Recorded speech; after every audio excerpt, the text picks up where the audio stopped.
எல்லாருக்கும் வணக்கம். இன்றைக்கி நம்ம வீட்டில் என்ன ஸ்பெஷல் அப்படின்னா உளுந்த தோசை, மூக்கல்ல உருளைக்கிழங்கு போட்ட குருமா.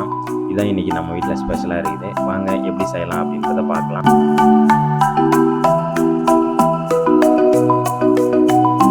உளுத்தம் பருப்பை நல்லா 1 மணி நேரம் நல்லா ஊற வச்சு எடுத்துக்கிட்டேங்க. எனக்கு தேவையான அளவுக்கு நான் ஊற வச்சு எடுத்துக்கிட்டேன். உங்களுக்கு தேவையான அளவுக்கு ஊற வச்சு எடுத்துக்கங்க. அதுக்கப்புறம் ஒரு மிக்சி ஜாரில் மாற்றி நல்லா மைய பேஸ்ட்டாக அரைச்சி எடுத்துக்கிட்டேன். கூடவே ஒரு வெங்காயத்தை சின்னதாக நல்லா பொடியாக கட் பண்ணி போட்டு ஆட் பண்ணிக்கிட்டேன். ஆட் பண்ணிட்டதுக்கப்புறம் நல்லா தோசை மாவு பார்த்துக்கு நல்லா கொஞ்சம் சால்ட் கொஞ்சம் போட்டு நல்லா கரைச்சி எடுத்துக்கிட்டு தோசைகளை வச்சு தோசைகளில் லைட்டாக ஆயில போட்டு ஆயில் நல்லா சுற்றி பண்ணுற மாதிரி தேய்ச்சிக்கிட்டு அதுக்கப்புறம் ஒரு தோசை ஊற்றி எடுத்துட்டேன். தோசை ஊற்றி எடுத்து உடனே பார்த்தீங்கன்னா நல்லா ஸ்கிப்பியாக நல்லா சூப்பராக வந்தது.